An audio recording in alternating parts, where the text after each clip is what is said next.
O modelo de assessoria vai continuar existindo por longos e longos e longos anos, mas pra mim, da forma como eu trabalhava, eu entendia que não era sustentável. Eu sempre fui um consultor, só que eu estava na profissão errada. Então, às vezes era engraçado, eu pensava assim na minha cabeça, será que eu sou o cara certo no lugar errado ou eu sou o cara errado no lugar certo? Eu sempre falo, o maior conflito não é a remuneração. O maior conflito é aquele que não é discutido e não é falado. Ter conflito não é problema, não discutir o conflito é um problema. Eu passei anos tentando trabalhar da melhor maneira possível dentro das regras que me eram impostas. Dentro daquelas regras eu não ia conseguir, não tinha como eu fazer as 3 coisas, que era agradar o meu cliente, agradar o escritório e agradar a corretora.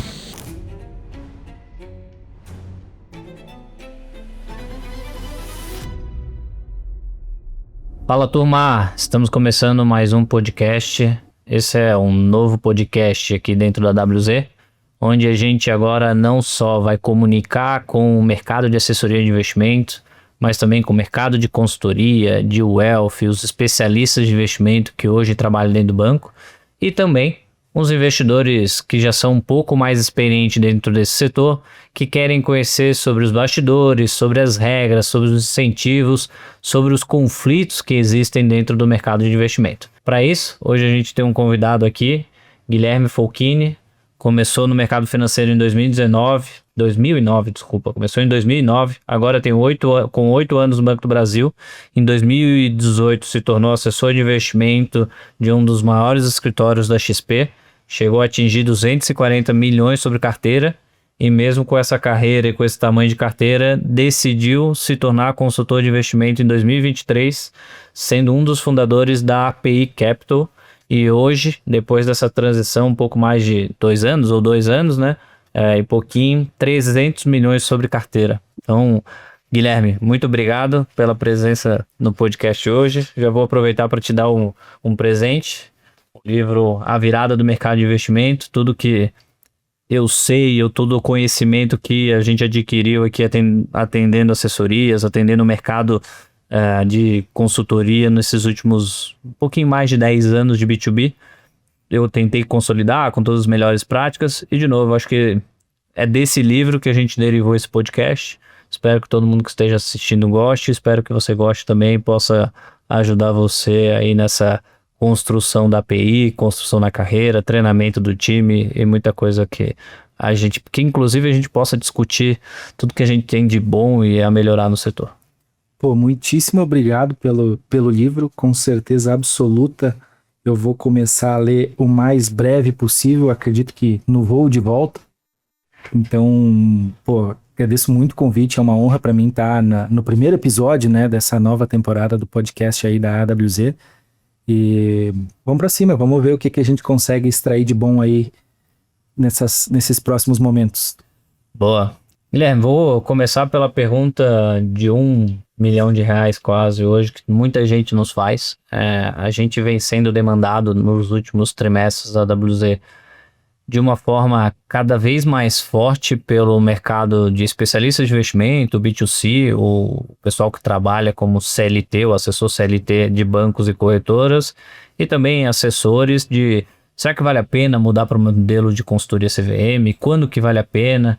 E você aqui na sua trajetória, você fez um movimento que muitas pessoas não teriam coragem, né? Você já tinha uma carteira de 240 milhões de custódia, que provavelmente já te trazia uma boa remuneração.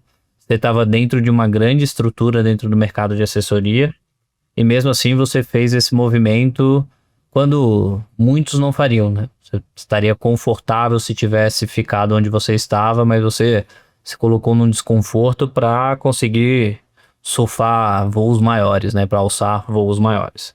Cara, eu acho que, primeiro, assim, eu queria começar. Como que você vê essa transição lá para trás? Foi mais difícil? Foi mais fácil do que você imaginava? E o que você falaria para quem está pensando fazer essa transição, né? Qual que seria o vale a pena, não vale a pena? Quem é que está olhando para esse mercado que hoje é um mercado, querendo ou não, está mais na mídia, onde realmente está todo mundo falando? O news flows é positivo, né? Diferente do noticiário para assessoria, acaba sendo um pouco mais negativo. Para consultoria, fee fixo, fee based, é mais positivo. Então, quem está pensando nisso, o que você fala, conta um pouquinho mais de como que foi essa transição. Essa transição de assessor para consultor, ela é uma decisão muito delicada de ser tomada e precisa ser tomada com o maior cuidado possível. Mas esse não foi... acho que essa decisão, esse momento de fato foi um momento profissional de maior medo pessoal, porque naquele momento eu já tinha 2 filhos, já tinha toda uma estrutura a ser sustentada, esposa, filhos, enfim. Mas eu tomei uma decisão, acho que até um pouco mais difícil, algum tempo antes, que foi quando eu era funcionário público, concursado do Banco do Brasil e resolvi me desligar para atuar dentro de um escritório de assessoria, né? Ou seja, lá sim eu troquei algo que era certo, digamos assim, por algo que naquele momento, em 2018, era incerto, apesar de que eu acredito sim que eu fui muito beneficiado pelo timing, pelo momento de mercado, né?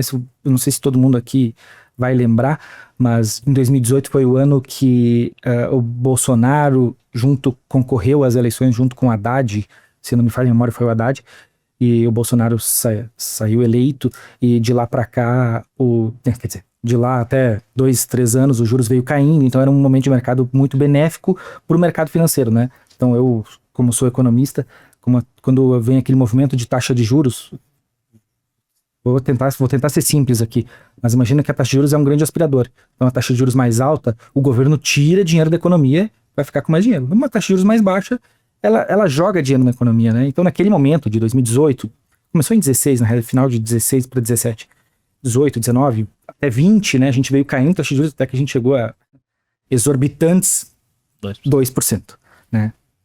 Então aquele momento foi meio que um delírio coletivo na minha cabeça, e apesar de que naquele momento parecia tão real tudo aquilo que estava acontecendo, que e também um pouco da minha inexperiência na época, né? Era 2020, passaram 6 anos, também acho que eu não amadureci tanto, acho que eu tenho muito mais coisa para apanhar e aprender ainda no mercado financeiro, mas naquele momento a taxa de juros baixa daquele jeito, e eu não conseguia imaginar que o Brasil voltaria a ter juros na casa de 2 dígitos, e voltou, né? Mas a ideia, todo esse projeto de consultoria, ele começou a surgir quando eu estava dentro da assessoria e eu vi que os juros ia voltar a ser, a gente voltaria a ser o Brasil que sempre foi. E o Brasil que a gente sempre foi, algumas ideias que eu via dentro da assessoria, que por muito tempo pareciam fazer muito sentido, começaram a não fazer tanto sentido assim para mim. E eu comecei a ficar desconfortável. E eu tinha uma carteira robusta, mas eu costumava ser o assessor que tentava fazer as coisas da maneira não tão agressiva para com o cliente, né? É um pouco complicado de falar, eu tô falando por mim, e aqui eu vou fazer um parênteses para todo mundo, olhando para a câmera, inclusive. Gente, eu não sou o dono da verdade, eu não tô aqui para dizer que consultor é melhor do que assessor, ou que eu sou melhor do que os assessores, muito menos disso. Eu acabei de falar que assim, eu acho que eu consegui construir a minha carteira muito beneficiado pelo momento de mercado que eu entrei no mercado, tá? Então eu conversei com profissionais que eram excelentes profissionais, que entraram no mercado de assessoria ali em 2021. Pô, o cara que era meu chefe no Banco do Brasil, entendeu? O cara, na minha visão, assim, é engraçado, né? Porque a gente olhava de baixo para cima, então, por mais que ele entrou na assessoria depois, tinha uma carteira muito menor, pô, eu continuava vendo ele de baixo para cima, porque ele foi meu chefe no Banco do Brasil, eu tinha um respeito muito grande por ele. E eu disse pra ele, cara, você é muito bom, mas acho que o momento de mercado, o timing que você está fazendo, talvez não seja o momento certo. E ele teve muita dificuldade. Eu lembro que ele entrou na assessoria com um piso muito grande, e daí acabou que não deu tão certo assim. Daí ele saiu, foi para outro escritório, de outra bandeira, enfim. Ele tocou a vida dele por lá. Hoje ele é assessor, ele segue sendo assessor, eu acredito. Então, na minha remuneração não era tão compatível com o tamanho da minha carteira, porque eu tentava não ser tão agressivo com o meu cliente. Eu tinha muita dificuldade, eu saí da carreira bancária porque tinha muita dificuldade em comercializar aquilo que eu não acreditava, aquilo que eu não comprava para mim. Vamos lá, o título de capitalização do banco, os seguros do banco, enfim, consórcio do banco, enfim. Não estou dizendo que consórcio é ruim, que seguro é ruim, longe disso. Só estou dizendo que naquela instituição que eu estava, eu não achava que aquilo era a melhor coisa para o meu cliente naquele momento. E daí eu acabei optando por sair. E daí, na assessoria, por muito tempo foi uma coisa mais light, mais fair, assim, muito porque o momento de mercado ajudava, juros caindo, era um momento talvez de alongar um pouco, mas depois onde a gente pegou esse momento de baixo para cima, de juros a 2 para 13, 14 e aí agora eventuais 15 que a gente tá, já não era mais o momento de alongar, era o momento de CDI, era o momento de segurar as frentes, de fazer a alocação mais conservadora possível. Eu sempre fui aquele cara com aquela cabeça de asset allocation também, sabe? De, posiciona aqui, dinheiro é que nem tinta, tu posiciona e espera ele secar, não é pra te ficar mexendo, vai ficar mexendo, vai dar problema. Então eu sempre tive isso dentro de mim, e de 2021 pra frente a gente entrou nesse cenário e eu comecei a tentar defender as carteiras e a minha remuneração começou a apertar, e eu vi que eu não me sentia reconhecido por aquilo que eu fazia. A empresa reconhecia as pessoas por algumas habilidades que elas tinham, principalmente frente à receita, e eu já começava a ficar desconfortável com isso. E daí, nesse momento de 2021, 2022, foi o momento de eu pensar, olha, como eu vou fazer para me reposicionar, uma vez que eu não vejo isso a longo prazo, sabe? Eu não vejo isso sendo sustentável a longo prazo. Não estou dizendo que não é sustentável, que o modelo de negócio não é sustentável, longe disso.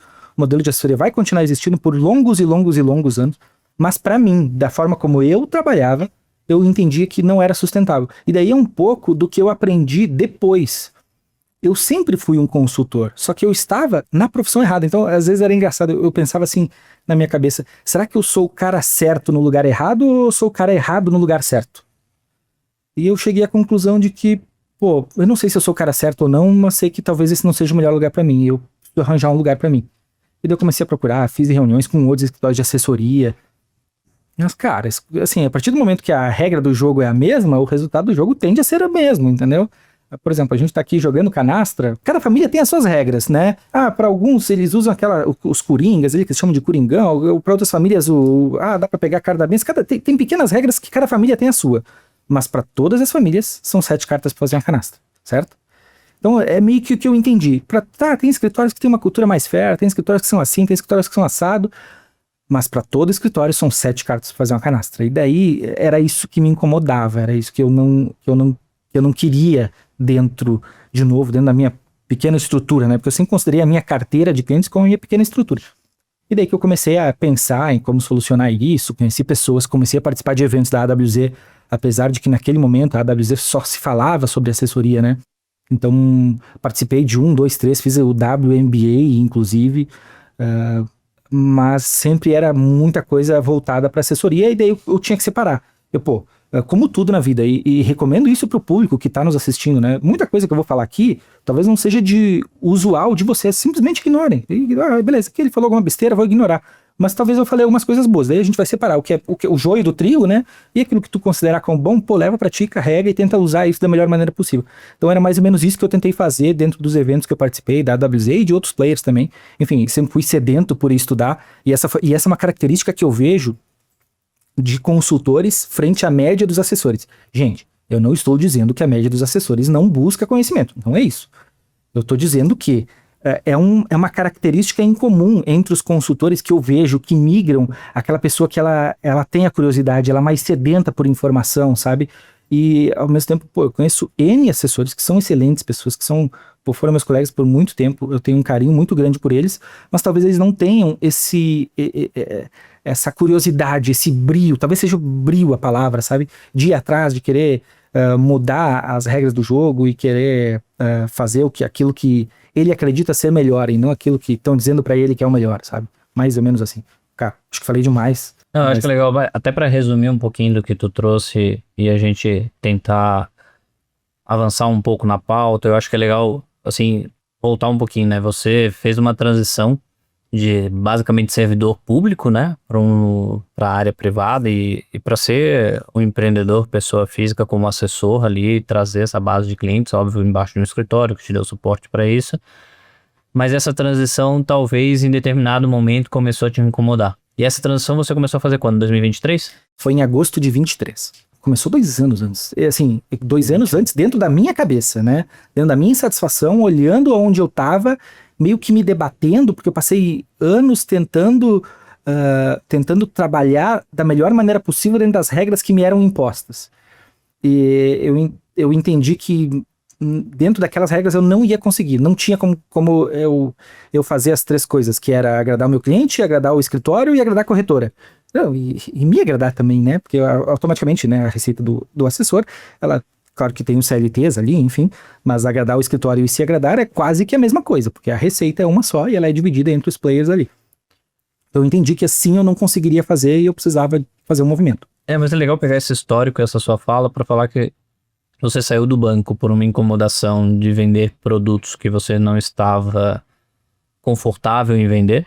Você foi para o mercado de assessoria, num primeiro momento com taxa de juros mais baixa, você estava, vou falar feliz, mas você estava confortável em vender aquele tipo de produto ou aquela linha que o mercado estava seguindo, mas de 2021 para frente você começou a ficar de uma certa forma desconfortável e foi atrás de procurar algo que fizesse mais sentido para sua vida. Eu acho que é legal ter essa história, porque eu explico no livro, eu explico em diversos outros momentos da minha vida, ou em conteúdos que a gente vem falando, que o setor de assessoria ele começou a mudar em 2020. E o grande marco dessa mudança foi os contratos de exclusividade, que obviamente não é o contrato de exclusividade em si que está o problema, é talvez a estrutura de incentivos ou a arquitetura de incentivos que se formou por trás, que fez com que isso acontecesse, ou que fez com que esse negócio mudasse, né? Talvez, assim, de novo, não é uma linha de corte, mas é ali que a estrutura começou a mudar um pouco. E só para fechar assim, um pouquinho, mas foi a partir dali que a indústria começou a ficar um pouco mais agressiva, junto obviamente, com o aumento da taxa de juros, que no final de 21 ela também começou a subir de uma forma mais acelerada que todo mundo imaginava. Mas eu acho que teve essa mudança bem forte. Foi isso que você sentiu ou não sei se tem alguma coisa para adicionar? Exatamente isso. E eu até não tenho certeza absoluta, por isso eu não quero me apropriar de uma palavra que não é minha, né, de um nome que não foi eu que criei, mas eu já ouvi pessoas falarem de matriz de incentivo. E essa foi a palavra que eu mais gostei. Eu falo de arquitetura de incentivos. É quase a mesma coisa. Quase a mesma coisa, né? Mas é exatamente isso que eu entendi, foi isso que eu vi, foi isso que eu não compactuei, digamos assim, né? Ou compactuei por muito tempo. Como é que eu vou dizer que eu não compactuei se eu fiquei 5 anos lá dentro? Então, assim, compactuei do meu jeito, eu compactuei, né?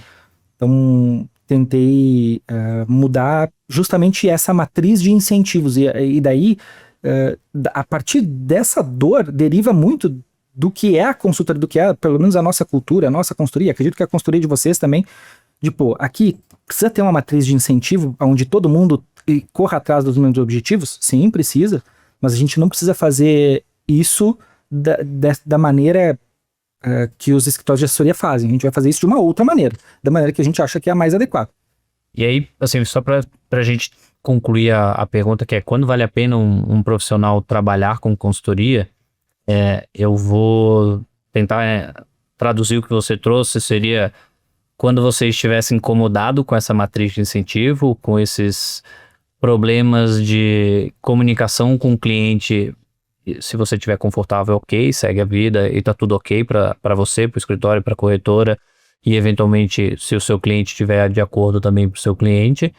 Mas você falou também algo que a gente vem acompanhando dentro do mercado de consultoria e que a gente, pelo menos no momento atual ou nas consultorias puras, ele é muito mais forte talvez que no mercado de assessoria e talvez por isso que o mercado de consultoria ele tem um desafio de captação que eventualmente o mercado de assessoria já ultrapassou e muitas consultorias menores não conseguem ultrapassar, que é aquele ímpeto comercial de CRM, que o mercado de consultoria ele é um mercado mais, não, calma, vamos analisar a carteira, vamos fazer as coisas com calma, vamos entender cashback, vamos entender no ativo do cliente e pelo que eu entendi você trouxe essas duas vertentes, né? Eu acho que uma vertente de vale a pena mudar se estiver incomodado, vale a pena mudar se você for um cara ou uma pessoa muito mais sedenta pela informação, pelo conteúdo, pela parte técnica.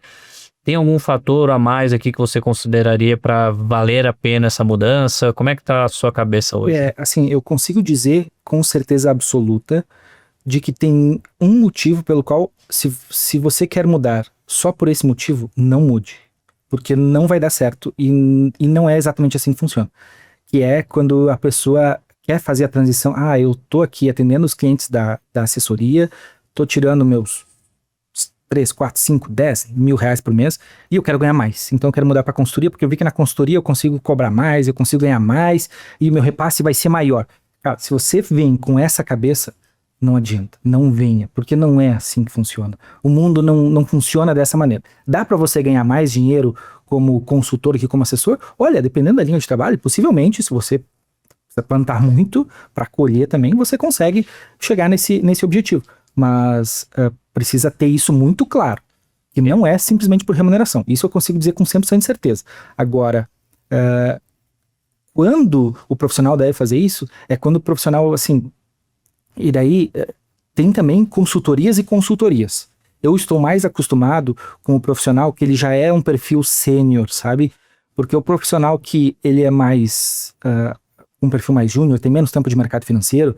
Olha, as consultorias hoje, a realidade das consultorias é muito diferente da realidade das assessorias. O porquê disso? Porque não tem o cheque da corretora ou do banco por trás.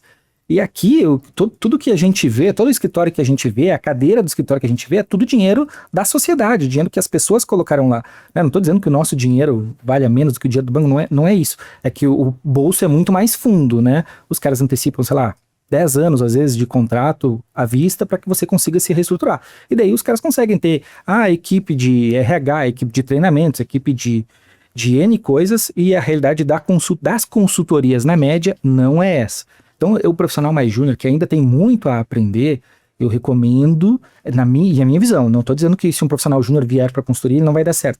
Mas eu estou dizendo que a probabilidade de ele dar certo em função da estrutura que tem por trás ser menos robusta, talvez, é menos provável.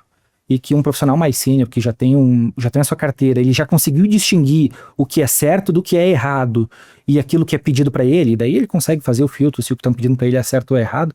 Se ele já está nesse nível, se ele já está se sentindo incomodado, e claro, a parte financeira, ela também conta, ninguém vai mudar a sua profissão se a parte financeira estiver satisfatória.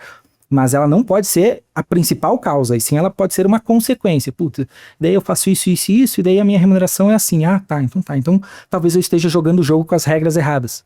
Talvez a minha canastra precise ser de 4 cartas e não de 7, enfim, né? Daí seja o momento de mudar. Eu acho que é legal a gente pegar e fechar todos. Aqui a gente fecha quase que todos os pontos, porque você trouxe até em determinado momento que não existe profissional melhor ou pior, ou o profissional a ser demonizado ou o santo específico, até porque existe conflito em todas as profissões. No consultor existe conflito, no assessor existe conflito, mas uma das coisas que pouco se discute no mercado, e é uma das coisas que a gente está discutindo aqui, eu discuto muito no livro também, é a estrutura de incentivos, a arquitetura de incentivos que a gente trouxe por trás. E muitos profissionais, a gente fala a mesma coisa. Acho que primeiro, se a gente segregar, né, existem 3 tipos de profissionais: o especialista de investimento, o assessor de investimento e o consultor de investimento. O especialista de investimento seria o B2C, o assessor e o consultor aqui no B2B. E muita gente confunde, né, o que é e fala que assessor e consultor é a mesma coisa, mas no final, assim, para o cliente ele pode ser muito mais parecido, mas nos bastidores, no dia a dia, é completamente diferente. E o profissional que às vezes está querendo sair de um lado para o outro, ganhando luva, uma das coisas que a gente sempre fala dentro da AWS é: se você quer fazer um movimento para consultoria, não é para ganhar luva. Mínimo garantido pode existir, mas provavelmente por uma janela muito mais curta do que você vai ter dentro do mercado de assessoria. Isso porque dentro do mercado de assessoria, quem te paga é a corretora. Uhum. Quem paga o assessor ou a assessoria é a corretora sempre, porque o cliente paga a corretora. Diferente da consultoria, que o cliente que paga ele. Então essa estrutura de incentivo muda tudo, inclusive a tomada de decisão também muda. Por exemplo, hoje, se um profissional mais sênior provavelmente quer ter a sua própria empresa, quer fundar seu próprio negócio, provavelmente o mercado de consultoria e se tornar independente, atender mais de uma casa, vai ser melhor. O assessor de investimento não necessariamente vai ser o melhor caminho para ele, né? E a mesma coisa para o profissional júnior. Toda vez que eu tenho agora ali no canal do Instagram, volta e meia surge pessoas novas que estão querendo fazer transição de carreira e querendo começar no mercado de investimento como um todo. E uma das coisas que eu sempre falo é: se você quer começar dentro de um B2C é melhor, num assessor CLT. Começar dentro de uma grande corretora, dentro do Ion, do Itaú, do AAA, do Santander. Ele vai te ensinar muita coisa, vai te dar muita estrutura. Você vai conseguir já criar uma base de relacionamento, vai conseguir, para sua base de relacionamento atual, mostrar que você atuou em uma grande instituição, que você aprendeu muita coisa. Porque tanto assessoria quanto consultoria, óbvio, consultoria ainda mais difícil, você, em tese, já tem que ter um nome, em tese você já tem que ter uma marca ali para fazer essa coisa acontecer. Começar do zero na consultoria dá. Eu acho que hoje o noticiário ajuda, o FIFIX, a consultoria e por aí vai. E se você tiver uma base de relacionamento forte e às vezes até um conhecimento forte, né? Então, esse é o detalhe no mercado de consultoria e essa é a dificuldade no mercado de consultoria, porque ele cresce muito, cresce mais relativamente do que o mercado de assessoria, mas a grande dificuldade é se ele vai conseguir manter esse crescimento relativo conforme o número absoluto fique maior, né? Então, eu acho que pra gente fechar tudo isso e a gente entender que não tem certo ou errado, e entender que não tem melhor profissão ou profissão que seja um anjo como um todo, até porque consultoria também tem os seus conflitos e a gente traz isso, talvez o mercado de assessoria, e é uma coisa que a gente falou da arquitetura, o maior conflito não seja, uma coisa que eu sempre falo, o maior conflito não é a remuneração, o maior conflito é aquele que não é discutido e não é falado. Ter conflito não é problema, não discutir o conflito é um problema. Então a comissão do assessor ela não é o problema é o que está aqueles incentivos por trás do contrato de exclusividade, aquela premiação que, pô, se eu bater determinada meta eu vou viajar, tem assessor que viaja 3, 4 vezes ao ano sendo financiado por seguradora ou por asset aí pelo Brasil inteiro, ou os rankings de determinada corretora que tem escritório que às vezes chega a ganhar 5, 6, 7 rankings e acha que isso é perfeito, mas cara, ele é o cara que mais vendeu determinados produtos. Faz sentido, você ganhar um ranking pode ser que seja bom, você ganhar 3, 4, 5 rankings nem tanto, né? Então, E depois ganha o prêmio de melhor escritório do país pela corretora XYZ, enfim, tem N corretoras. Qual é o melhor, eles não falaram exatamente para quem. Exatamente. E de novo, assim, você ganhar um prêmio, eu acho super justo a competição por um determinado prêmio.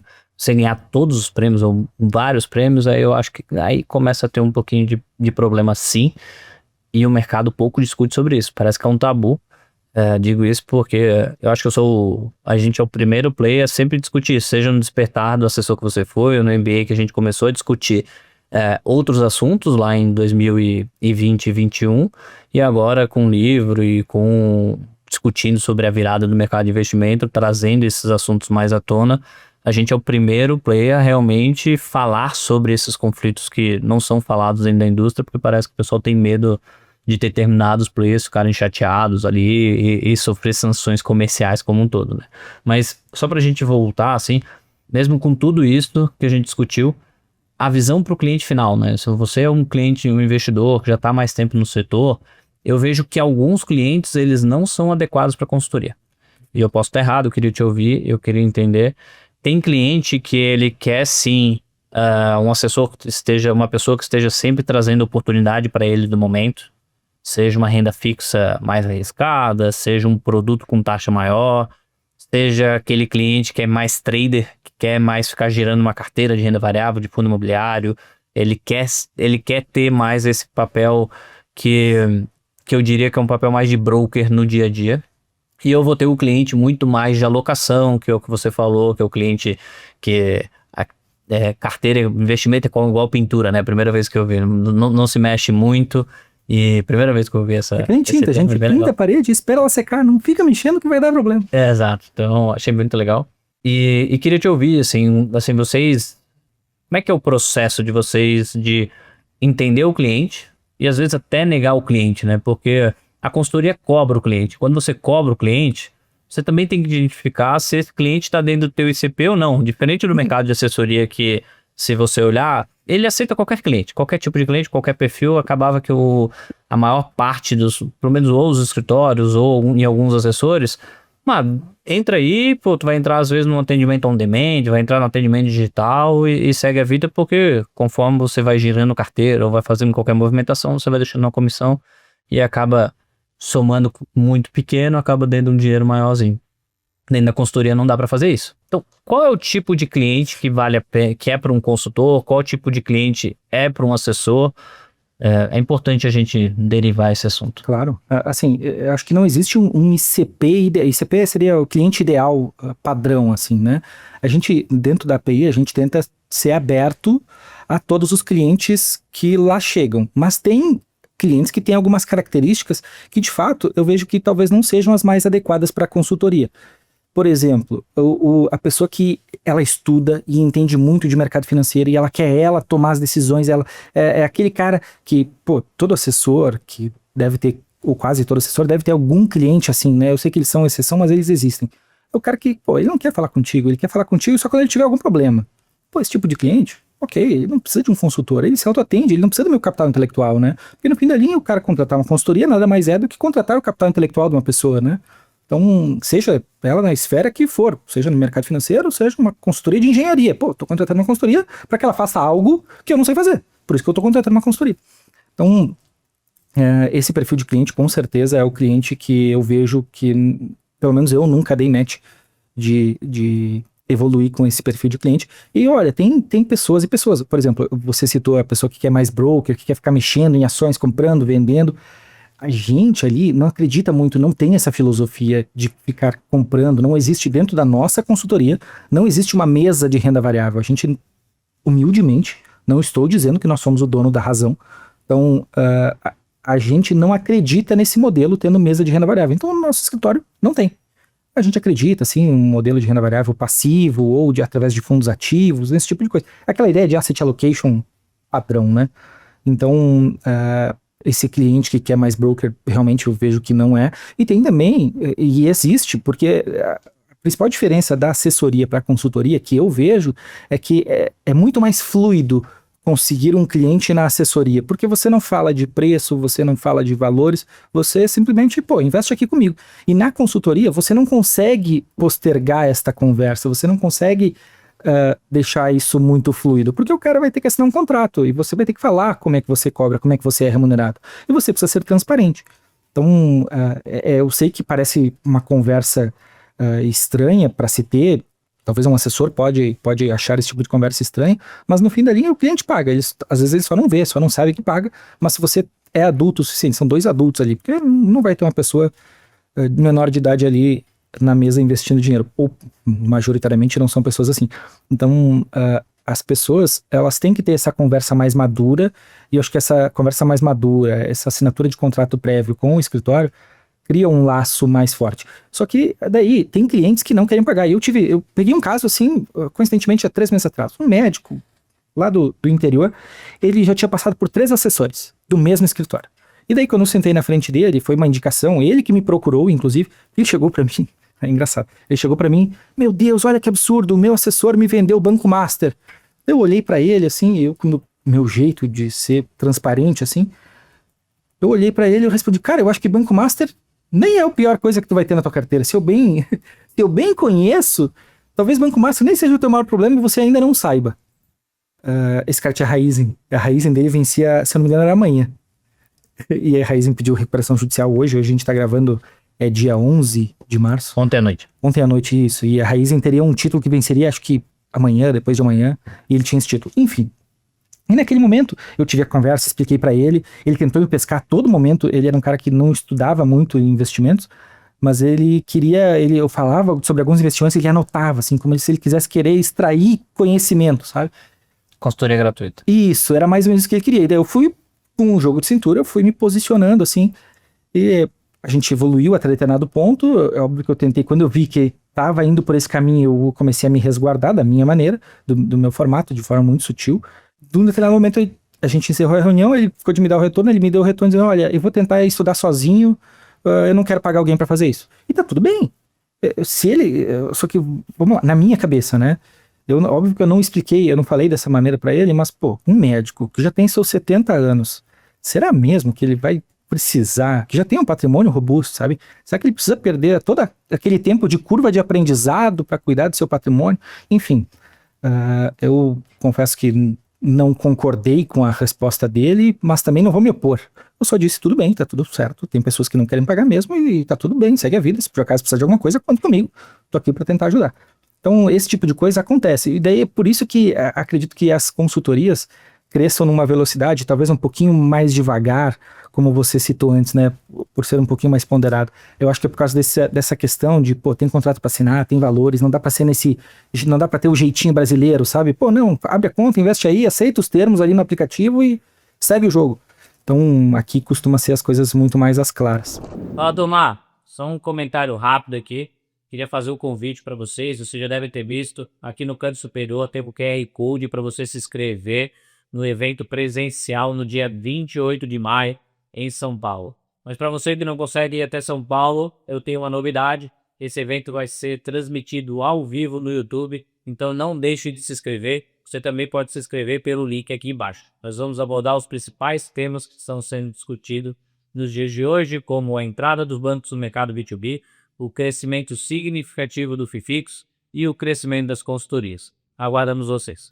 Eu acho que, até para te atualizar um pouco, porque você está no mercado de consultoria agora, já tem um pouco mais de 2 anos. Você falou que hoje a conversa é muito mais fácil para captar um cliente na assessoria, ou era, do que na consultoria. E hoje, conversando com muito assessor, muito dono de assessoria, ele fala que a conversa já não é mais tão fácil quanto era. Não só porque a concorrência é maior, mas porque hoje o cliente já entende que não existe assessoria gratuita.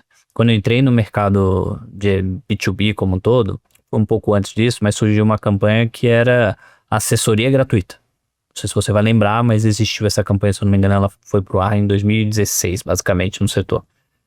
Então, essa assessoria gratuita que foi para o cliente, assessoria 100% gratuita, hoje, se um assessor for levar isso para um cliente que tem minimamente experiência no setor, que já investiu, que já teve um profissional assessorando ele vai passar como charlatão.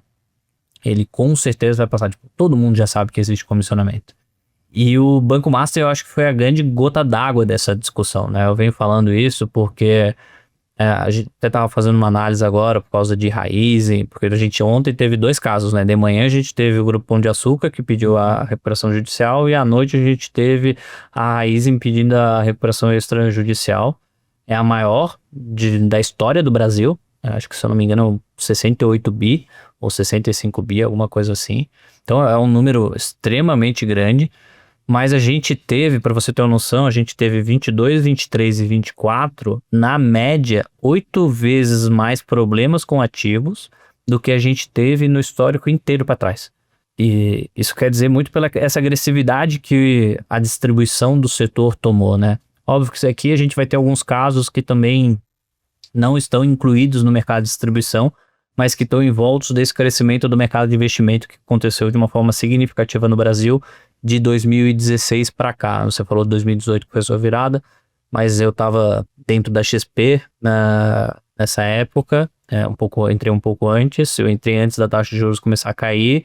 Quando a taxa de juros começou a cair, que o boom foi significativo. É óbvio que teve a entrada do Itaú dentro da XP, que teve um auxílio significativo para as pessoas migrarem para dentro da XP também. Eu lembro que quando eu estava na XP para apresentar para um cliente, a gente tinha 50%, 60% da apresentação para explicar para o cliente por que ele ia levar o dinheiro da XP e ele não corria risco da XP falir e o dinheiro dele ir embora, né? Hoje não existe essa discussão, mas depois que veio o selo do Itaú, esse trabalho todo mudou, né? Então, seja para o profissional ir trabalhar como assessor de investimento, seja para um cliente final, eu não sei até se isso foi um dos fatores que te levou lá para 2018.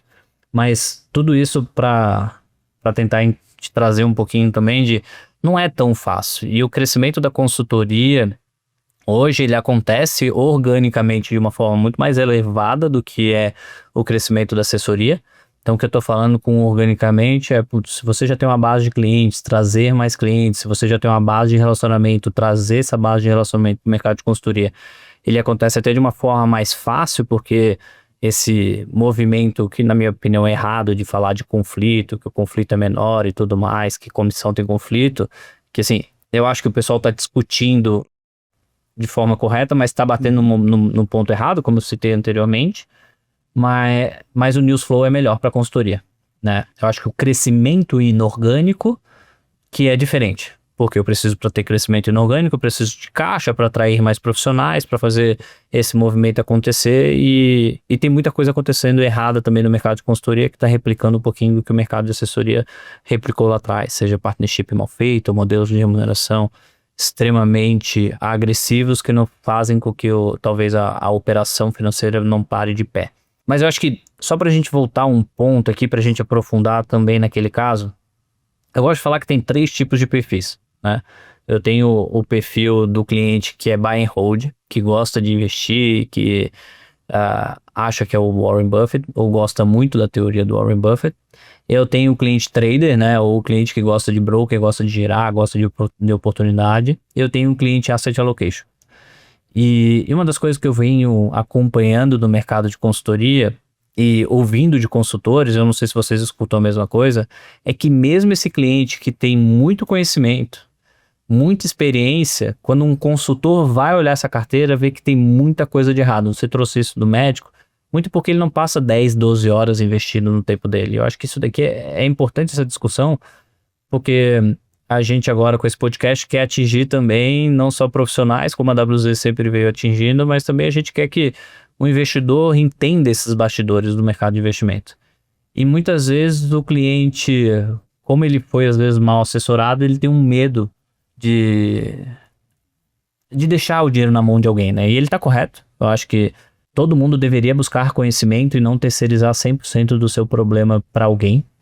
Mas ele também deveria entender que ele ganha dinheiro sendo médico, ele ganha dinheiro sendo engenheiro, sendo empresário, sendo qualquer outro tipo de profissão que ele faça, e que quem vai trabalhar 10 a 12 horas por dia para buscar o conhecimento, para procurar os ativos, para antecipar eventuais movimentos e identificar buracos na vida que ele vai passar, é o consultor, é o assessor, é o especialista em investimento.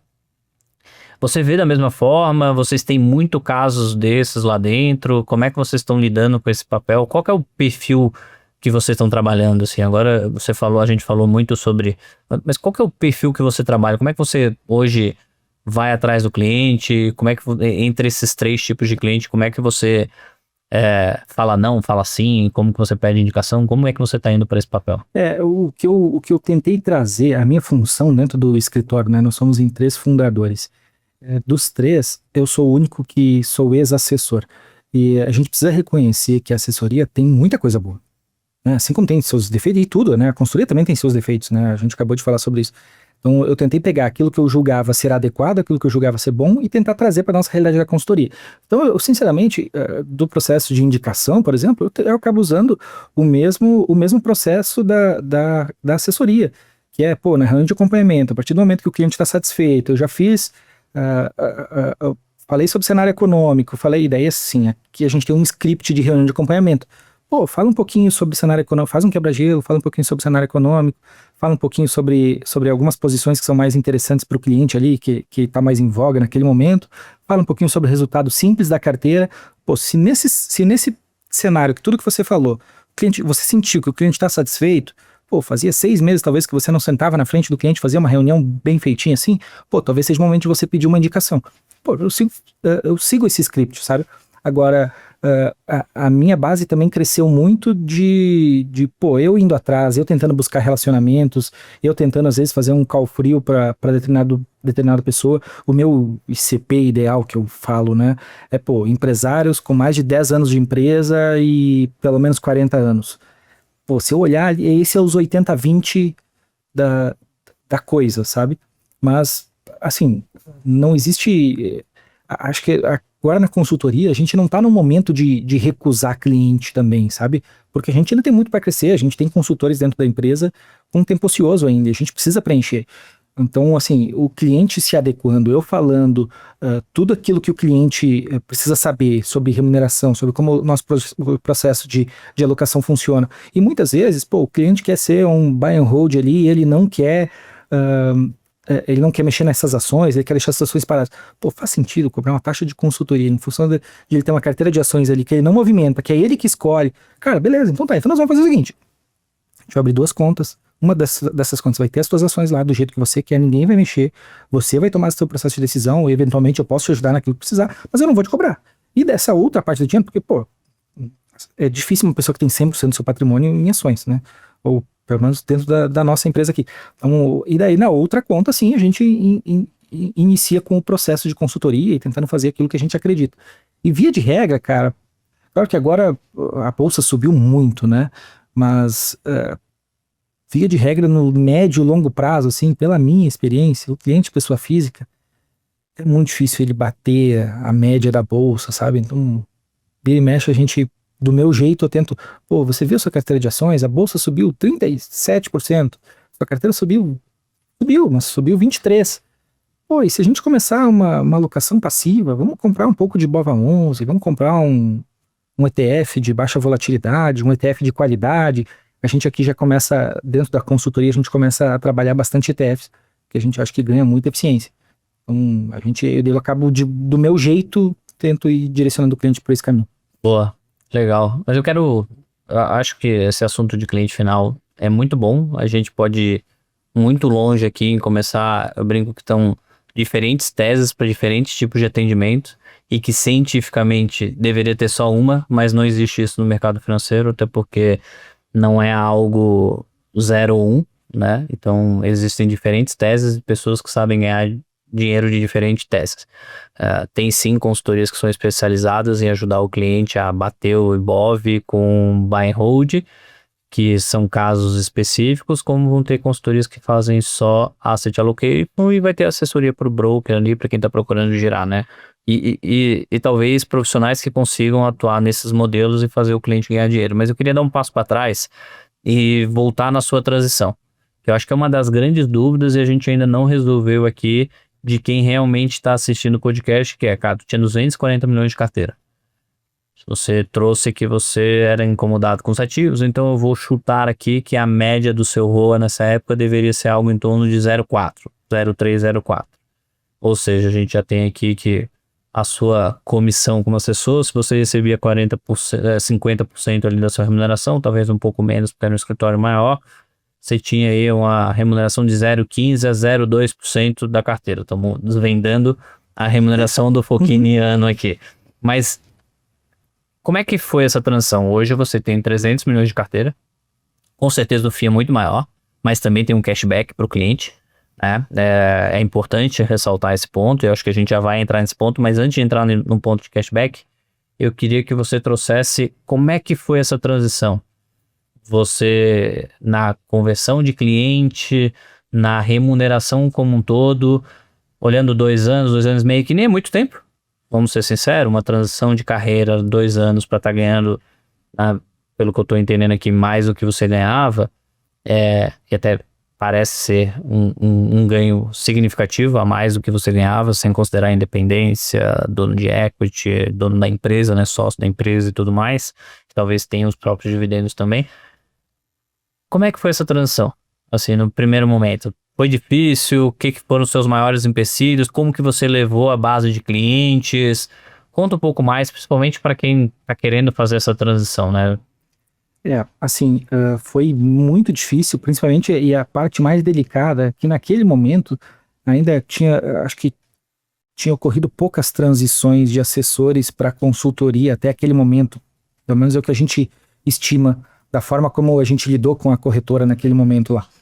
Então, claro que eu teria uma postura hoje, acho que eu teria uma postura diferente, acho que na época eu estava meio, até de certa forma, de saco cheio, sabe? Eu acho que o copo já tinha transbordado e eu tentei resolver aquilo da maneira mais rápida possível, simplesmente mandei um e-mail, me despedi das pessoas que eu achava que eu tinha que me despedir e saí.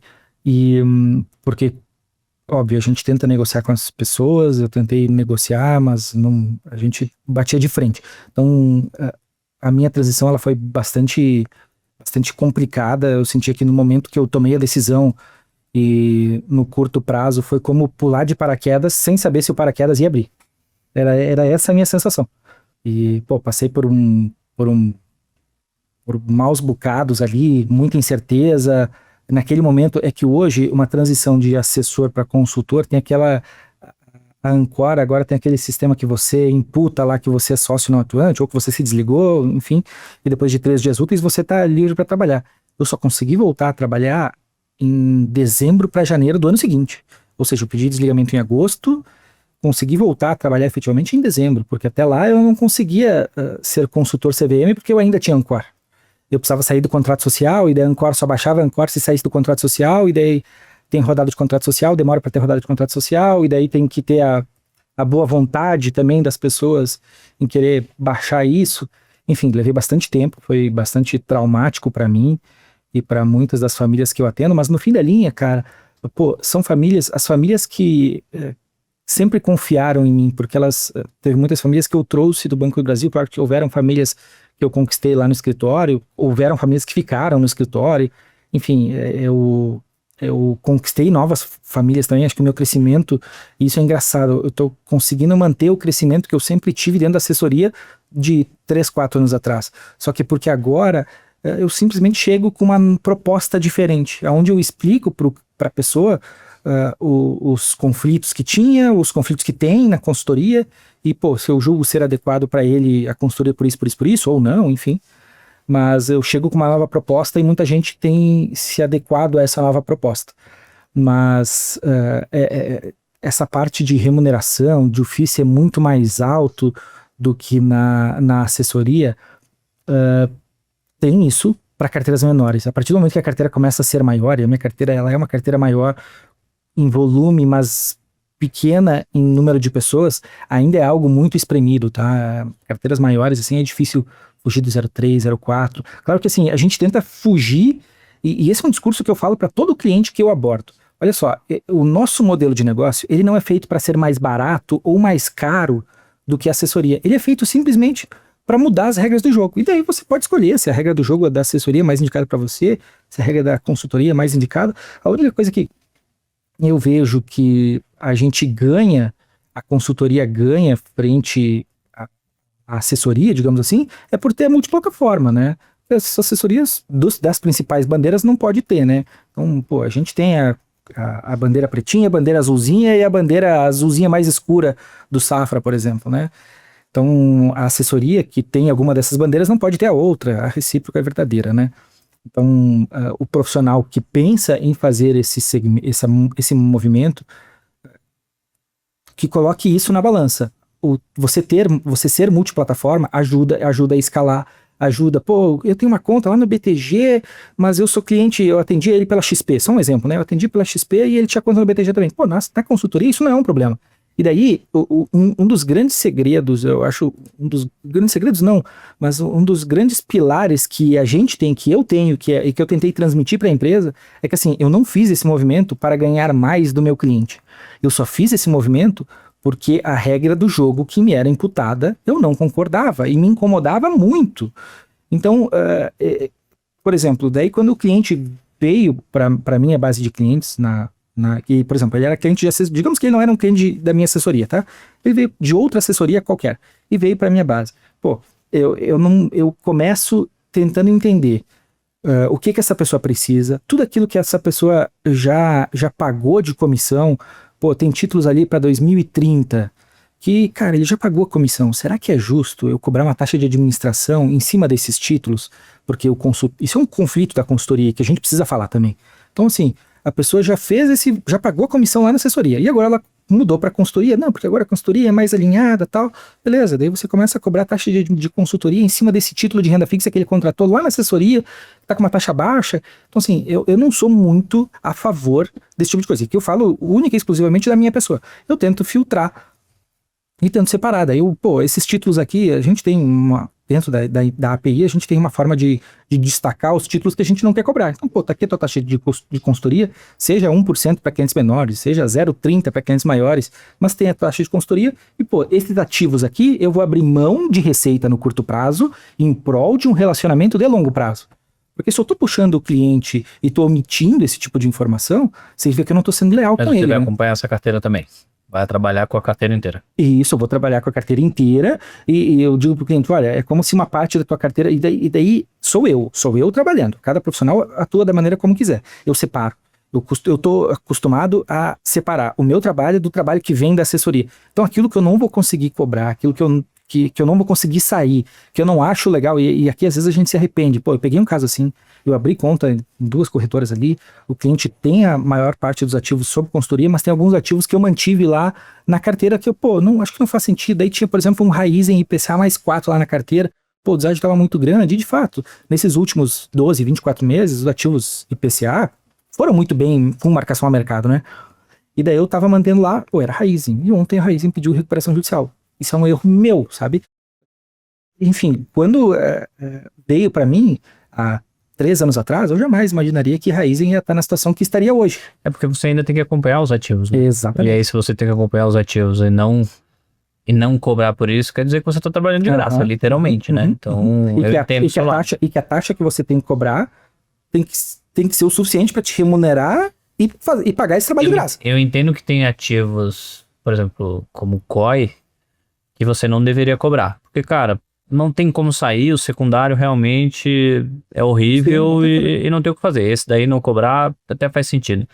Mas uma NTNB longa, um ativo de renda fixa longa, eu tendo a achar que deveria cobrar, porque você tem que acompanhar esse ativo. Se você não cobrar, talvez você não acompanhe, aconteça o que aconteceu com o da Raizen, por exemplo, ou coisa nesse estilo, né?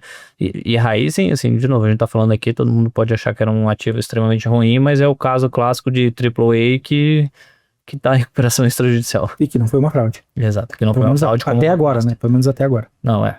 Acreditamos que não, né? Eu acho que não. Acreditamos. Mas vamos ver.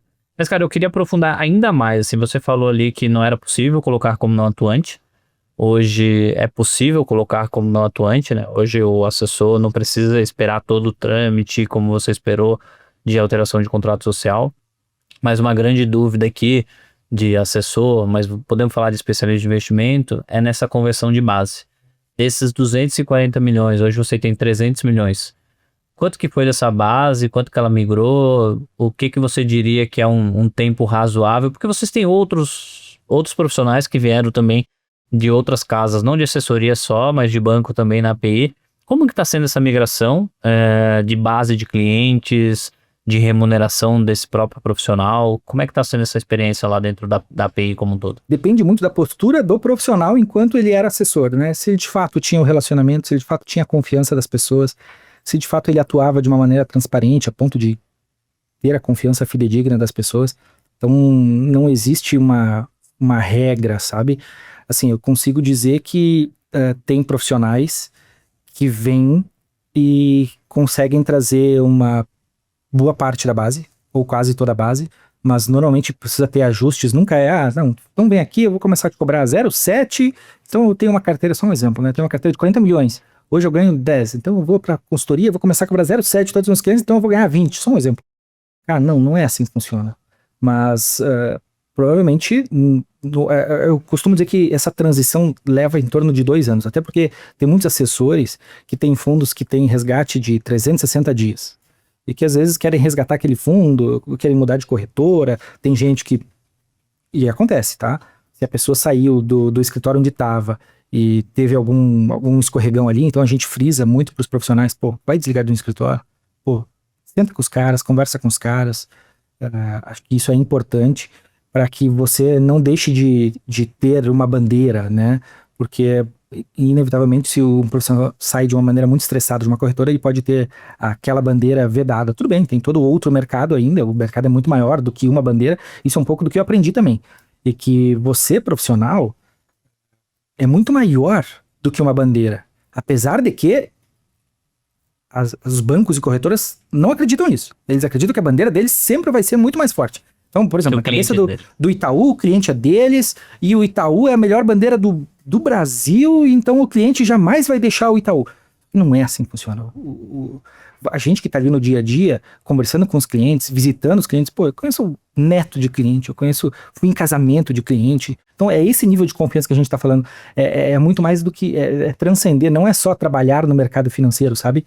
É tornar o mercado financeiro a sua vida. Então, assim, a minha carteira, ela diz muito sobre quem é o Guilherme, sabe? Todo mundo que tá ali, ele não é meu cliente, eles são meus amigos, cara. Eu confio nos caras e eles confiam em mim, e eu jamais tomaria uma atitude com o dinheiro deles que eu não tomaria com os meus.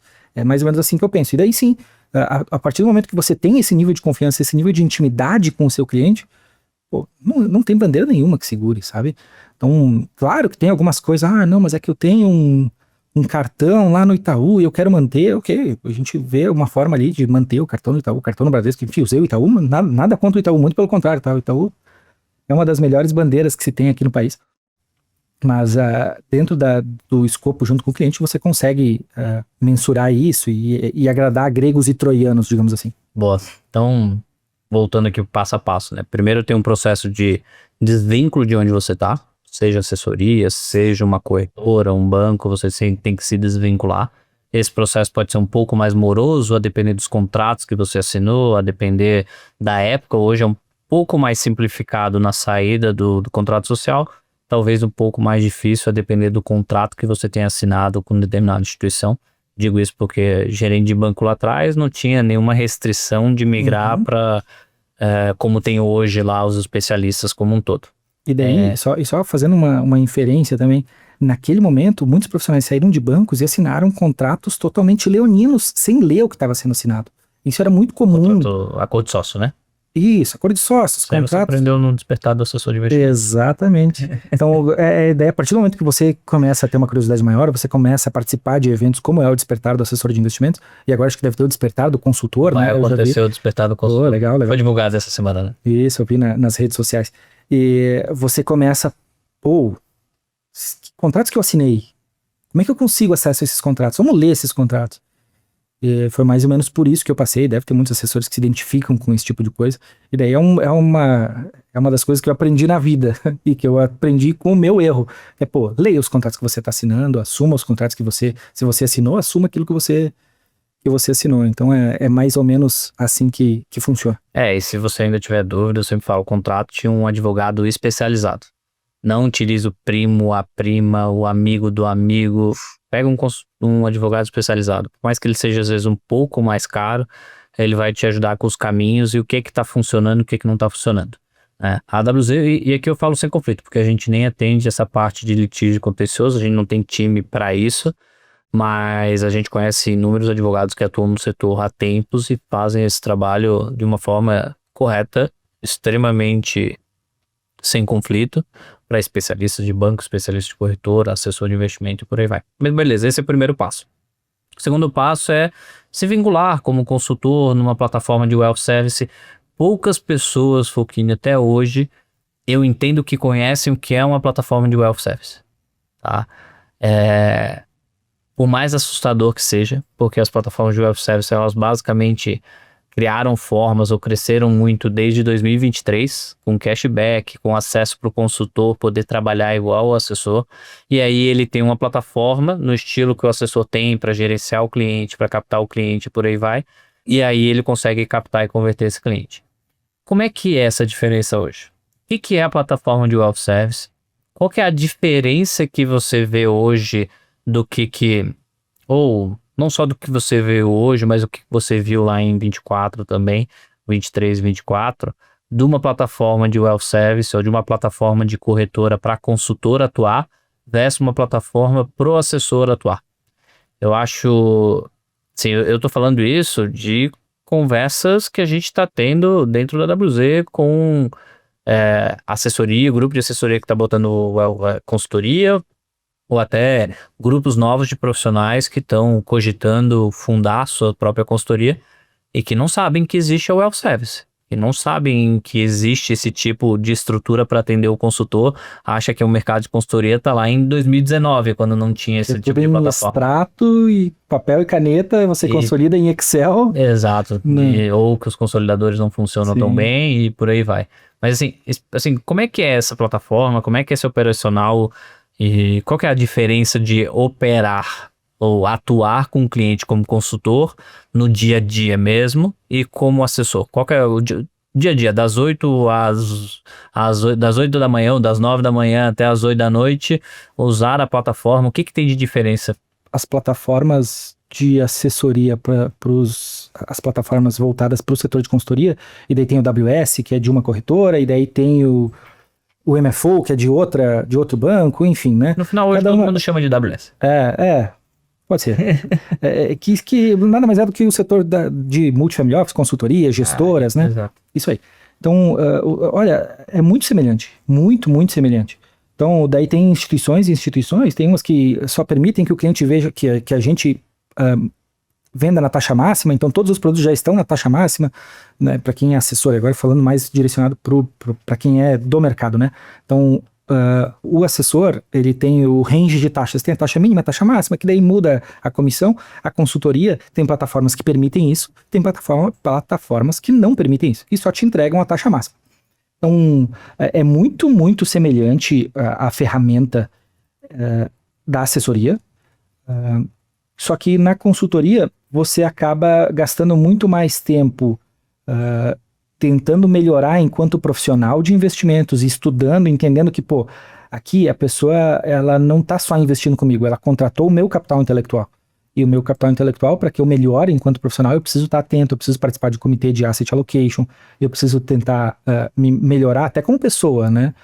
Então, a gente gasta bastante tempo tentando melhorar essa parte intelectual, muito tempo em prospecção, eu acho que, assim, do consultor, se você quer crescer, e assim, se você... E que é engraçado, tem assessores que querem sair da assessoria porque estão com dificuldade de captar cliente. Meu querido, se você está com dificuldade de captar cliente na assessoria, por que diabos você acha que na consultoria você vai conseguir captar? Sendo que a dificuldade, olha, é a mesma, ou muito próxima, né? Eu até achava, até reconheço, na minha época, realmente, acho que o discurso era mais fluido, né? Acho que hoje em dia, em função do education que já se tem, muitos clientes machucados, muitos clientes já passaram por 1, 2, 3 assessores, então acaba que já com certeza deve estar num momento um pouquinho diferente. Então, esse profissional que está com dificuldade de captar na consultoria, na assessoria, não vai vir para a consultoria vai achar que vai captar mais. Então, assim, o trabalho é muito parecido, apesar de que aqui a gente tenta entregar um trabalho mais completo, né? Porque tem ferramentas que a gente utiliza de planejamento patrimonial, ferramentas de planejamento sucessório, coisas que quando eu estava na assessoria não se falavam. Eu sei que isso desenvolveu muito nos últimos 2 anos, né?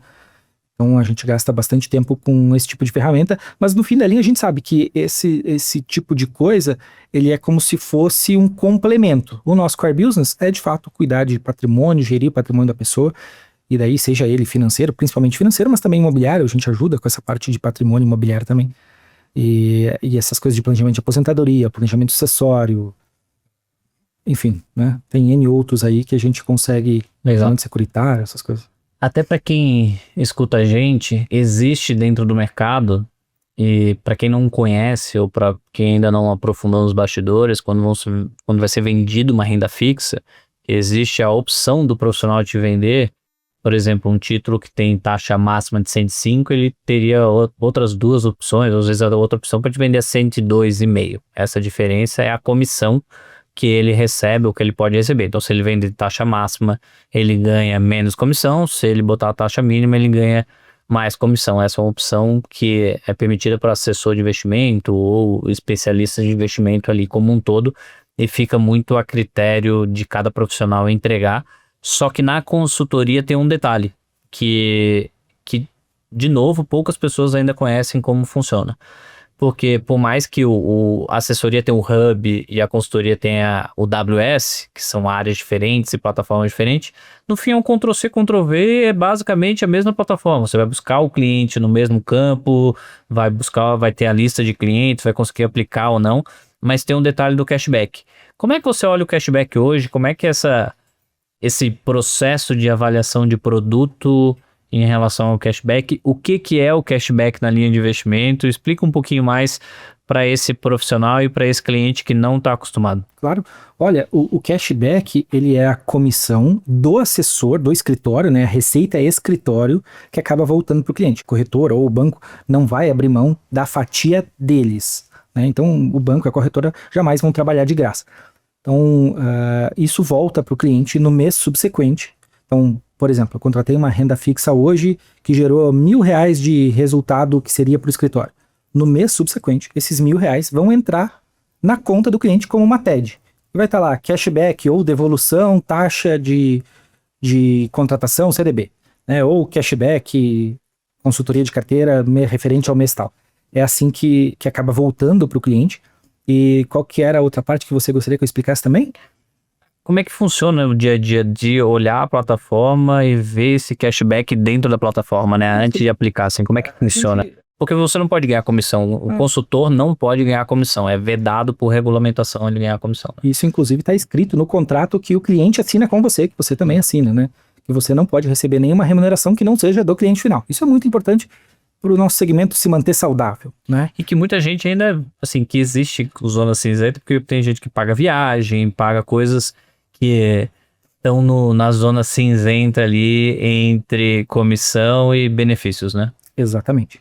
Enfim, existe sim uma zona cinzenta, é isso. Nem tudo é perfeito, mas acredito que a legislação da consultoria, ela foi feita da melhor maneira dentro daquilo que podia ser feito. Claro que ela ainda merece ser aprimorada, ainda tem algumas zonas cinzentas de fato. O problema acho que não é a regulamentação em si, o problema, de novo, é a arquitetura de incentivos sendo transferida do mercado de assessoria para o mercado de consultoria. Mas a legislação poderia vedar esse tipo de coisa, né?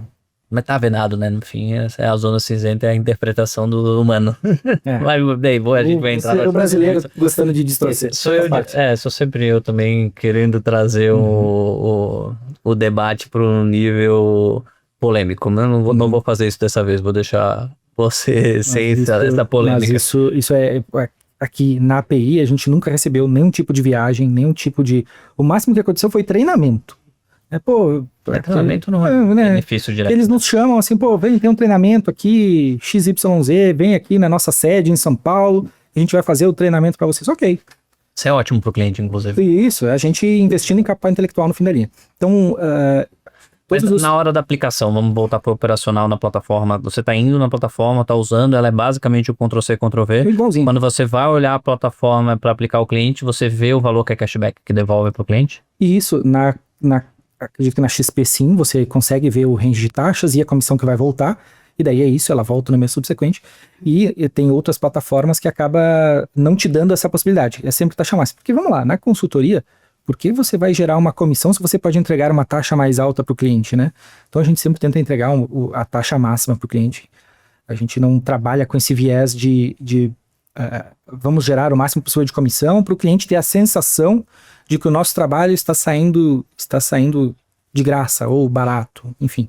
E acho que o critério cashback, ele é, na minha opinião, o último critério a ser considerado na tomada de decisão. Por exemplo, eu tenho 2 CDBs de 2 bancos muito semelhantes. Eu vou dar 2 exemplos aqui, bem esdrúxulos, só para que as pessoas consigam entender. Vou pegar 2 bancos públicos, tem a Caixa e tem o Banco Brasil, né? Vamos lá, o risco deles é muito semelhante.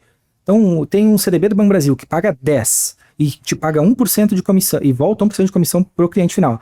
E tem um da Caixa que paga 10, mas volta 0,5% de comissão para o cliente, inevitavelmente eu vou escolher o do Banco Brasil porque é melhor para o meu cliente. Mas esse é a última das tomadas de decisões que eu vou ter. Eu tenho N outros fatores a serem analisados antes, sabe? Boa. Então, de maneira nenhuma eu vou trabalhar, e eu deixo isso claro, esse é um discurso de venda que eu digo para os consultores aqui. E você pode dizer, se o cliente está preocupado com a questão de custo e tudo mais, você pode dizer para o cliente, se eu fizer os investimentos que você tem na sua carteira hoje, fica tranquilo que vai te voltar mais comissão do que você vai me pagar. Porém, em 2 anos a gente vai estar com o mesmo problema que você está tendo hoje, que é a carteira está sem andar, né, tá travado. Ou seja, por exemplo, no caso de pegar uma carteira cheia de títulos públicos longos, COIs, fundos retipados ali, enfim. E aí a gente diz pro cliente, cara, você quer que o meu trabalho saia de graça? Eu consigo, eu te faço um COI aqui, te faço um título público longo, vai te voltar. A comissão vai te voltar, no primeiro mês te volta o que tu vai me pagar em 1 ano. O problema são os anos subsequentes, sabe? Então... Boa. E eu acho que é importante a gente segregar. Eu fui lá no podcast do Market Makers recentemente falar sobre as comissões do Banco Master, né? Um assunto extremamente polêmico. Quem não assistiu, sugiro assistir o podcast do Market Makers sobre isso. Isso eu já assisti. E aí, gostou? Gostei, excelente. Boa, a gente fala bastante. O Salomão lá, cara, muito bom, né? Eu também sou um pouco. Não, né? Você também. Só quis elogiar o host. Tô brincando, tu. Tá falando do host. Mas assim, brincadeiras à parte, eu sou uma criança aqui fazendo podcast perto do Market Makers e eu cito eles lá porque a gente teve muito essa discussão sobre conflitos, sobre os bastidores do setor e como acontece, e a gente destrinchou lá a comissão do Banco Master, lá da corretora, até chegar no assessor, né? Basicamente, para quem não assistiu, a corretora, ela, querendo ou não, ela é um marketplace de produtos e emissores no mercado, e a demanda que é o cliente final. E ela ganha uma comissão para fazer essa distribuição de produto. E aí, se a corretora ganha X, ela repassa 50% para a operação, ou seja, para o escritório, que normalmente vai repassar 50% para a assessoria. Então, essa estrutura ou esse cascateamento de comissão é importante ser entendido porque o que volta para dentro do cliente não é a parte da corretora, por 50% da corretora continua com ela, é o que fica para o escritório, que foi o que o Folchini explicou. Mas entrando nessa estrutura macro, Folchini, e falando um pouquinho sobre consultoria, eu vejo que muita gente hoje, seja grupo de assessoria, seja grupo de profissionais que querem montar consultoria, eles querem montar consultoria com um projeto, pelo menos utópico no médio prazo. Talvez no longo prazo possa não ser, mas parece ser meio utópico e pela forma como as relações entre corretoras e mercado acontecem. O que quer dizer isso, tá? Só para tentar esclarecer um pouco mais. O mercado de assessoria, ele tem a opção de não ser exclusivo, mas majoritariamente as operações com tamanho, com grandes profissionais, são exclusivas de determinada corretora. Então tem um grande benefício daquela corretora ter aquela assessoria vinculada a ela, e aí tem essa exclusividade, 10 anos, para isso eles acabam adiantando 2, 3 anos de receita em troca de 10 anos de exclusividade. Ou seja, aquela assessoria, ela sempre, todo novo cliente, toda nova captação e liquidez que os clientes dessa assessoria tiverem, vai ser direcionada para essa determinada corretora. Já a consultoria, ela tem um grande modelo de negócio, um grande diferencial do modelo de negócio, que é ser independente, atender o cliente final, portanto, ela pode se plugar em todas as corretoras e todos os bancos do Brasil, mesmo se tem WS ou não, a diferença é se tiver essa plataforma de cashback, vai ter o cashback, se não tiver, não vai ter cashback. Mas o que eu quero dizer que é utópico é que o modelo de negócio de consultoria que é plugado em todo mundo é bom para a consultoria, e não necessariamente para a corretora. Porque a consultoria é um negócio que gira muito menos a carteira de cliente, vide você e a API, que você mesmo trouxe, que é uma operação de alocação, que gira muito menos o cliente, então, consequentemente, gera muito menos receita para a corretora do que uma assessoria, eventualmente, que gire mais o cliente do que vocês. Mas além disso, você está plugado em mais de uma casa. Ou seja, o cliente que já está dentro daquela casa, você vai atender ele. E o cliente que não está dentro daquela casa, você vai atender onde ele está. Então, a captação, o dinheiro novo que vem para essa corretora é só da liquidez ou da geração de riqueza que esse cliente acaba acontecendo. Ou seja, eu tenho muito pouco captação, ou muito pouca competição entre as corretoras. E isso faz com que... isso eu escuto, não é de uma corretora, de outra corretora, de várias corretoras e de bancos, que o mercado de consultoria ele é um mercado que não é tão vantajoso para as instituições quanto o mercado de assessoria, quando eu olho sob a perspectiva de P&L e receita. E aí aí é onde eu brinco que a Faria Lima começa a errar, né? Porque a Faria Lima ela olha, então isso não é um negócio tão bom para mim, como que eu crio incentivos para que esse negócio fique melhor para mim? E ele esquece do principal, que é o cliente final, que quem é soberano sempre é o cliente final, e algumas regras começaram a surgir dentro do mercado para que a consultoria fosse incentivada, ou tivesse meta eventualmente, ou tivesse outro tipo de incentivo.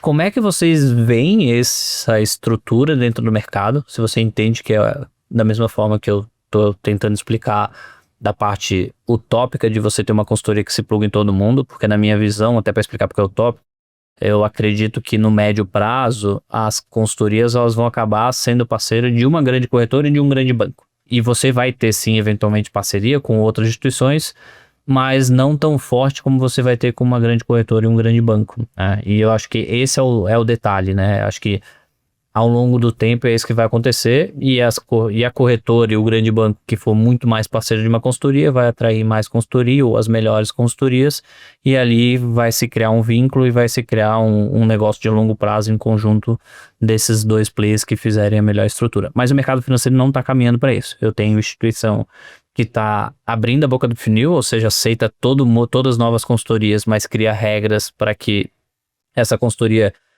tenha meta e tenha que captar novos clientes também para ter aquele acesso de cashback. E eu tenho consultoria que não. Fecha um pouco a boca do funil, pega melhores consultorias, pega poucas consultorias, mas a partir do momento que habilita não tem meta, não tem esses controles de captação de cliente internamente. Como é que você vê todas essas regras? O que você está vendo isso? Porque quando você entrou no mercado não tinha nada disso, né? A API não tinha nenhuma dessas regras, o mercado de consultoria era pequeno, acho que pouco se discutia esses incentivos. Até tinha, tá? Uma das instituições parceiras, ela tinha um cashback reduzido, se até um determinado limite que a gente tivesse lá, o cashback era reduzido, depois ele viria a ser majorado, viria a voltar todo Se você todo aumentasse... se aumentasse a média de clientes lá naquela corretora. Então, assim, eu sinceramente gostaria de te dar a resposta de que eu não acredito nisso e de que o mercado vai seguir sendo independente e de que vai sempre ser multiplataforma, mas tem esses interesses das instituições que precisam ser acomodados. Então, ainda mais com o Itaú entrando no nosso segmento, que é algo que está para acontecer, a gente já iniciou algumas conversas com o Itaú, a gente não consegue agradar todas as plataformas, inevitavelmente. Alguma plataforma a gente vai ter uma afinidade um pouco maior, outras um pouco menor, mas é importante a gente, pelo menos, a gente ter ciência de que essa proximidade, ela precisa ser uma coisa natural e que seja pró-cliente, porque se não for uma coisa natural e pró-cliente, a gente vai acabar caindo nos mesmos vieses que a gente critica tanto, que são os vieses da assessoria, de, pensar mais no nosso resultado, na nossa receita, em quem nos oferece o bônus melhor, né? Então, eu realmente acredito que vai haver consolidações no mercado no médio e longo prazo e que a boa parte dessas consolidações vão ser, sim, direcionadas pelos principais players que estão no mercado e que os principais players, a consultoria vai ter 1 ou 2 bons parceiros e os outros, inevitavelmente, ou vão ficar pelo caminho ou vão estar ali só para dizer que tem, porque na prática é isso que acaba acontecendo, sabe? Acho que é importante, você falou dos interesses, acho que é importante a gente entender quais são os interesses, né? Eu acho que eu acabei explicando e não trouxe essa visão, né? Porque assim, do lado da instituição, que é importante a gente entender, se você está numa mesa de negócio, você tem que entender o que é o interesse de cada um e o que é a preocupação de cada um. Do lado da instituição, ela investiu milhões, se não bilhões em tecnologia, em marketing, em atração e educação do cliente, o cliente está ali dentro daquela plataforma hoje, às vezes sendo atendido por um outro parceiro ou por um outro profissional, e uma consultoria que nasceu agora ou nasceu em 2, 3 meses vai captar esse cliente que teve esse custo de aquisição significativo e que, consequentemente, vai diminuir a receita da corretora. Então, a corretora olha para aquele parceiro e fala assim, mas por que eu vou deixar esse cara atender aqui dentro? Do lado do profissional mas se eu não atender esse cliente aí dentro, eu vou atender esse cliente em outra instituição. Minha preocupação é atender o cliente. E do lado do cliente eu quero ser atendido por qualquer player ou que eu escolha. Então, por isso que eu falo, a síndrome da Faria Lima é só pensar no seu problema ou na sua receita e resolver isso sem entender um papel final que é o cliente é o soberano. O cliente é quem escolhe. A partir do momento que o cliente escolheu determinado parceiro, na minha visão, Felipe, que nenhuma instituição deveria ser capaz ou deveria bloquear esse cliente de ser atendido por determinado parceiro ali dentro. Eu acho que é uma loucura sem tamanho nenhum. É melhor que eu não tenha esse parceiro vinculado a mim do que eu ter esse parceiro vinculado a mim e não deixar ele atender aquele cliente. Mas, assim, de novo, essa é a síndrome da Faria Lima, né? Que eu brinco que, pensando na meta de captação, eu acabo criando um incentivo aqui que vai contra o interesse de alinhamento com o cliente, né? E daí aqui na consultoria, como a gente é multiplataforma, eventualmente há esse rouba-monte entre as instituições, né? E daí, ao invés da instituição que está atrás nessa corrida, digamos assim, olhar para dentro dela e tentar entender, o que está acontecendo? Onde que eu posso melhorar? Por que essas pessoas estão tomando essas decisões, né? E tentar fazer com que as pessoas não precisem mais tomar essas decisões e consiga acomodar esses interesses. Então, acho que o erro, se é que eu posso julgar algum banco ou corretor, né? Quem sou eu na fila do pão? Então, assim, isso é só o que eu acho, eu não sou o dono da verdade, mas eu acho que seria muito melhor se essas instituições olhassem para dentro e tentassem entender, o que tem de errado e como que a gente pode ser melhor com a concorrência do que ficar perdendo para a concorrência, sabe? Então, e os interesses, é normal, né? Os interesses do capitalismo é ganhar dinheiro, não adianta, mas não é a qualquer preço, não é a qualquer custo. A gente acredita num modelo de negócio mais saudável a longo prazo. Porque no fim da linha, o cliente vai continuar tendo dinheiro o resto da vida dele. E, pô, não adianta ele investir no banco ou na corretora por 2, 3 anos, ter uma experiência ruim e depois nunca mais querer voltar. Perfeito. Eu acho que para as consultorias o que eu vejo de aprendizado é se determinada regra não está adequada à sua forma de pensar, você não deveria atuar com determinada instituição, porque esse é um plano de negócio, na minha visão, pelo menos no médio prazo, utópico. Então é como construir uma casa, um castelo numa duna e não Com o terreno da sogra. não de uma forma correta, né? Então, se você, pelo curto prazo, está construindo o terreno ali de forma errada, a casa num terreno da sogra ou numa duna especificamente, eu tendo a achar que o seu filme vai ser ruim. Pode ser que sua foto atual possa ser boa e que você está no curto prazo se prevalecendo de aceitando determinada regra que você não concorde, mas o ideal na consultoria é que ela entenda que sim, ela tem um modelo independente, mas que é muito difícil ela atuar com todo mundo. Ou que ela deixe muito bem claro para os players que ela vai ser, às vezes, parceiro de determinadas instituições majoritariamente. Eu sei que isso para o cliente também possa ser um pouco ruim, né? Porque às vezes o cliente quer ser atendido pelo aquele consultor naquela instituição e o consultor vai falar, bom, tudo bem, eu posso te atender, mas às vezes eu não vou conseguir te dar o cashback ou o melhor cashback nesta instituição específica. E aí é papel do cliente escolher se ele quer ser atendido por esse consultor ou por essa instituição. Então a gente vai sim, na minha visão, ainda ter esse processo de maturidade no mercado de consultoria, que muitas pessoas acham que é simples assim, né? Cria uma consultoria, agora eu vou atender em todas as instituições. Isso, cria um CNPJ, só manda um e-mail e já te plugam e a vida segue. Não, não é assim, é bem burocrático, é bem, às vezes até moroso, tem que fazer algumas reuniões. Não é tão simples, para isso precisa ter um bom profissional para orientar, no caso, contratar o serviço da WZ, Boa. ou se juntar a um bom escritório. Pô, deixa eu também vender meu peixe aqui. Então, se juntar a um bom escritório de consultoria. Já aproveitando que a gente tá chegando no final, eu vou deixar a última pergunta para você responder, e aí eu acho que já vou te dar o gancho para vender, para fazer o teu jabá. Qual é a dica que tu vai dar para um consultor, para alguém que quer virar consultor e ter sucesso como você teve nesses últimos 2 anos? Agora faz o teu jabá. Pô, eu até acho, eu tenho muito cuidado em me considerar, em me colocar como uma pessoa de sucesso, como uma referência, porque sinceramente eu não me sinto assim. Eu me sinto um aprendiz dentro do mercado financeiro, onde às vezes eu brinco no escritório, às vezes eles batem, às vezes a gente apanha, a gente tá seguindo. Então a gente sofre bastante ali no mercado financeiro, cuidando dos interesses do nosso cliente. E assim, a principal dica que eu posso dar é não faça com o dinheiro dos outros aquilo que você não faria com o seu próprio recurso. Então trate os outros da maneira como você gostaria de ser tratado. Acho que essa é a principal coisa para os profissionais, de forma bem ampla. Eu sei que isso é muito amplo, mas reflitam um pouco, né, sobre isso que eu falei. Acho que esse é o meu principal diferencial enquanto profissional. Isso diz muito das decisões que eu tomei e de onde eu estou. E pô, se você é um profissional que está pensando em migração, ou você já é sênior o suficiente, já tem uma carteira robusta o suficiente e tem capital também, porque precisa de capital para abrir uma consultoria, não é barato, tem N coisas que precisam ser feitas, né? Ter pelo menos 3 contratos ali que são bem morosos de serem feitos e precisam de bastante capital intelectual, então é importante ter um bom profissional para te ajudar. Então, se você tem essa condição, ok, procure a WZ, entre em contato ali, acredito que eles conseguem encontrar um bom caminho, e bons atalhos, sabe? Atalho não no sentido de passar na frente do outro, mas atalho de, pô, esses caras já pisaram bastante buracos ali atrás e, pô, vou contratar a mão de obra deles, assim eu não vou precisar pisar nesses buracos. E a gente, se você não é esse profissional e você precisa se plugar em uma instituição, em um escritório, pô, aqui na PI Capital, a gente preza muito, acho que o principal diferencial da PI Capital, e que eu posso falar também sobre mim, é a cultura que a gente tem dentro da empresa. A gente acredita muito na cultura da empresa, sabe?